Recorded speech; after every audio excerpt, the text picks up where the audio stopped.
Years ago, I made a viral video about a former San Francisco resident who couldn't take it anymore and ended up moving to Texas. That was 2023. It's 2025, and now I'm back. Thanks for coming along. Let's do the follow-up, and most importantly, let's start it where it all began. Well, that is not a wall. That is California. 8 Californias.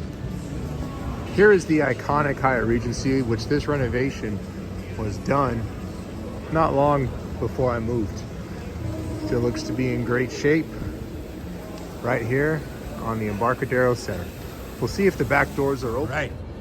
This is a Sunday morning of a Giants home game, right smack dab in the middle of tourist season. I wouldn't expect anyone to be out here yet at this part of the Embarcadero Center. But I can't believe they've put pickleball courts up at the earthquake memorial.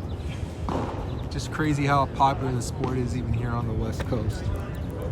But as you see here, the ferry building, the streetcars, it's all really busy.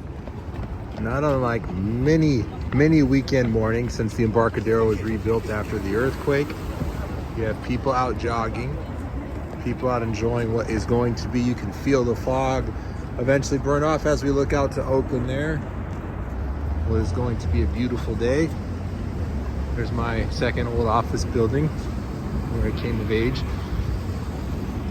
But I see a lot of people just out jogging. I see some people that are clearly experiencing homelessness, but this is really what it was like for 20 years before San Francisco really started to get its bad name. Walking down Stewart Street, don't really see any trash or anything like that. But all in all, I have not seen one piece of litter on the ground in the Embarcadero. I have not seen one piece of tent anywhere. So, in San Francisco, you gotta love the high dive, gotta love it. They have a to-go window now. And of course, time-honored tradition for folks pregame for Giants game. It starts in 3 hours. It is Red Java House, but showing my age now, I actually want coffee. Again, this area is obviously very nice and has always been nice. But if you go back in there, there's been some touch and go things, but the neighborhood is good, and it looks like so goes Soma, so go the Giants. I really do think that. You got people here 3 hours early for what's going to be a really competitive baseball game. This doesn't happen when the Giants aren't good. It doesn't happen. Gorgeous day here, man.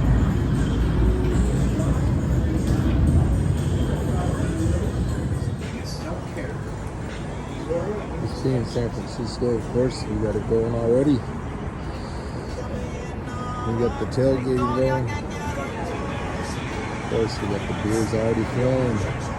What a beautiful morning. So it's 3 hours before the game, and there are a lot of fans. This is the fog roll into the Salesforce Tower downtown over the bridge. There are a lot of fans already here in South of Market heading towards the park and its various amenities, bars and restaurants. So truly this neighborhood on the weekends, and so goes Soma, so go the Giants. It's pretty incredible how true with COVID, as well as the Giants being so dull and people losing interest, how much that hit this neighborhood. And how much it grew during the championship era. It's great to see so many people here at 10 a.m. on a summer Sunday, ready to go to the game. All right, we are at an area where you will definitely see some people running kayaks. And one of the hidden gems of all the pregame spots here is this park. It's not this bar. It's not any of the bars like Momo's or anything there. It's this park. Grab one of the local San Francisco brews, maybe a brown bag if you want, and enjoy it. But here you have the best ballpark and one of the best sporting venues in the world. You got a park here, you've got a million things to do. You've got the boats, the docks.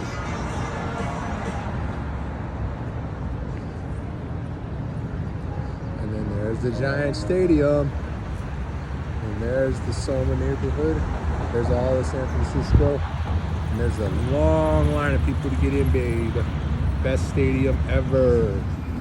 All right, so this is a true sign of the times. You've got the line to get to the archways all the way out here for people that just want to be able to watch an inning for free under the bed. It looks like you also have some additional crowd support levers that they're going to pull right here, I would imagine, for the amount of people that are just gathering to watch and be around the yard outside. So pretty cool that things are this busy again here at AT&T Park. But we're going to make our way over to the new Mission Rock area, which I have not seen, and over to Thrive City. But this is so far so good.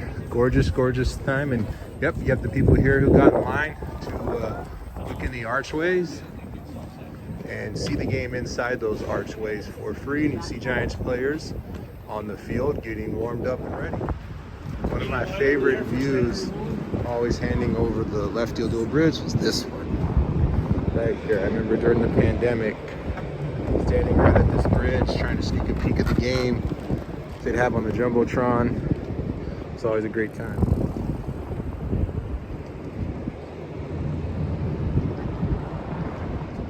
As you get another view of just perfect area. So this Mission Rock development, when I lived here, was the apple of the Giants' eye about 7 or 8 years ago. I'll tell you, it's gorgeous, it's beautiful, but they made it sound like it would be a lot more than what it really is.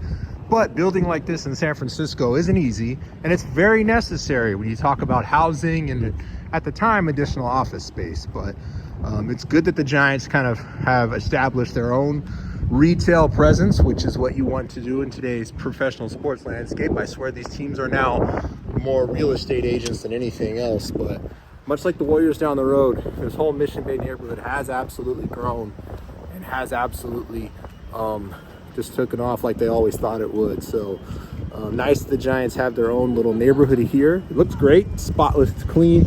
I wish Blue Bottle was open, but phenomenal area. Hope all these businesses can find tenants.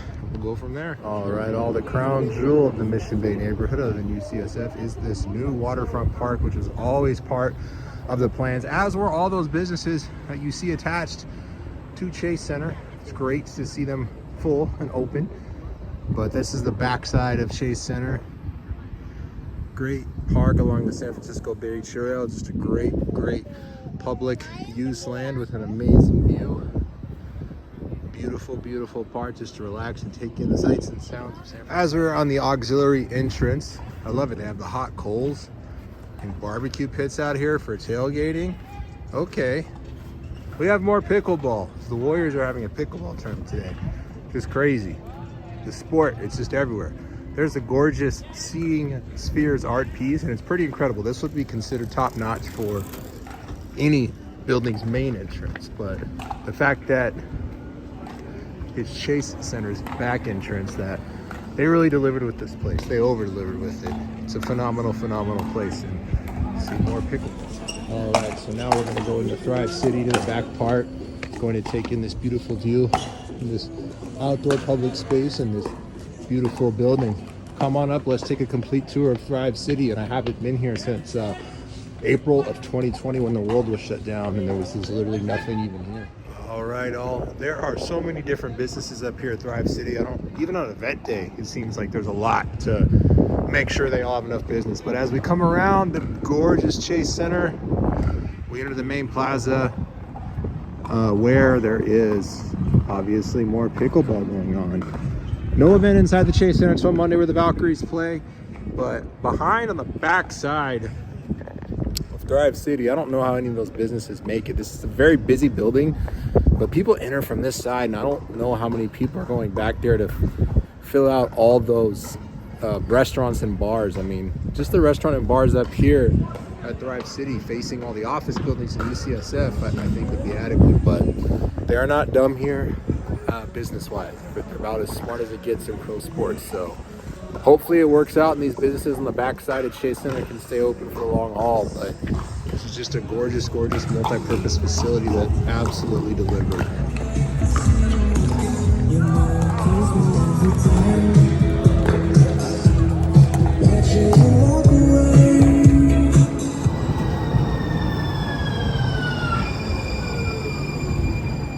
big, large tent cities, it is very like intentionally clean. And again, this has always been the nicest part of San Francisco, but the nicest parts of San Francisco have not been immune to the city's challenges.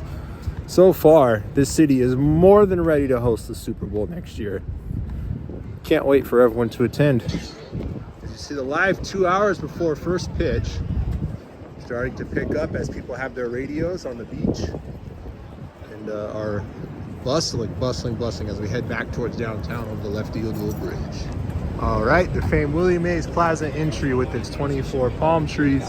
58 Social, of course, the famous restaurant that'll actually get you into the game. That's why they check your metal detectors. No one ever knows this. You don't get a giveaway, and I believe today's bobblehead day. You can walk right in through there. You can get right into the game, and you can even re-enter and exit the stadium that way and re-enter the game. If you're a bargain hunter like me looking for lower priced alcoholic beverages, going into the 58 Social or Public House, as it's called, was the way to go. You grab 2 beers, you go back to your seat. They were always okay with you looking and walking back in. And there it is, the famed Oracle. All right, as promised, saw another place synonymous with the Giants championship years, the 21st Amendment Brewery. We're gonna post up inside.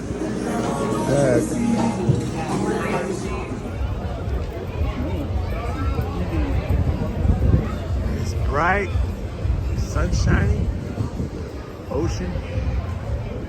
It's game day. Back to Brooke, because Brooke's always like, I don't have any, we never had pro sports in our town. I'm like, yeah, pro sports vibes. We're the best. Jung-Hoo! Batting 8, the second baseman, number 10, Casey Schmidt. Let's freaking go. I'm just joking. I'm not gonna be that guy.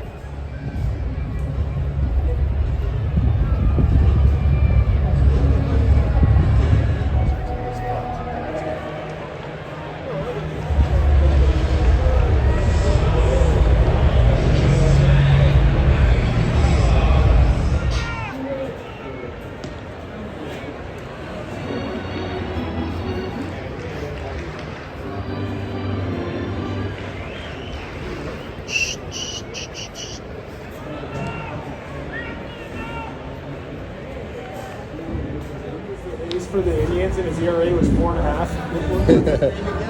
Charles Nagy. On the Indians, Nagy. Yeah, I know him. Yeah, I know him personally. Got the big man yacht. We got all the crew out here. Yes, yes.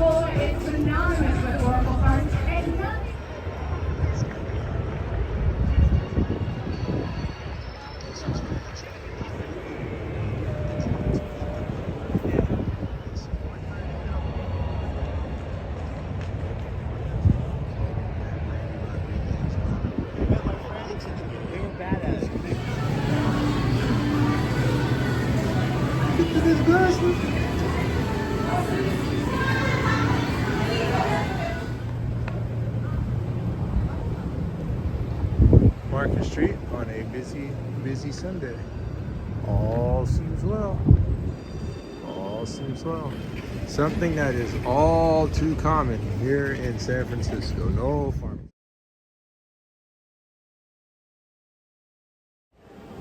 Now we'll walk in to San Francisco's infamous Dead Mall.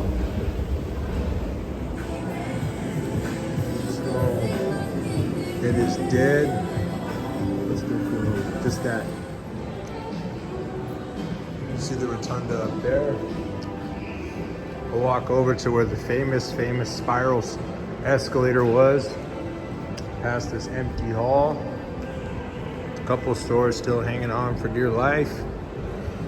But this whole, I used to come here during Christmas, do my shopping in this whole rotunda. Nothing here. Famous Nordstrom's. It's just all boxed off. Yeah. pull up and see if we can see. It's just all boxed off with nothing going on. Interesting song being played in the background here, but yep, there's the Nordstrom's. Up there, can't even take the escalator up to the top of it anymore, because there's just nothing. More and more of this famous Abercrombie store. The one of the jewels, the Jewel of the West is closed. Ted Baker's closed. Everything in this rotunda, even the LED signs and the lights are off, as the elevators are off here. As we look up at one of the mini rotundas here that are just gorgeous, closed. One thing I've noticed here too is just open concept bathrooms. All of them are just open like this. You can see right into them. I noticed it at the Hyatt Regency, had its doors wide open, and I noticed this bathroom's been completely reconfigured to just have open doors. Anyone know about that? It seems to deter a lot of things. So it's an interesting extreme example.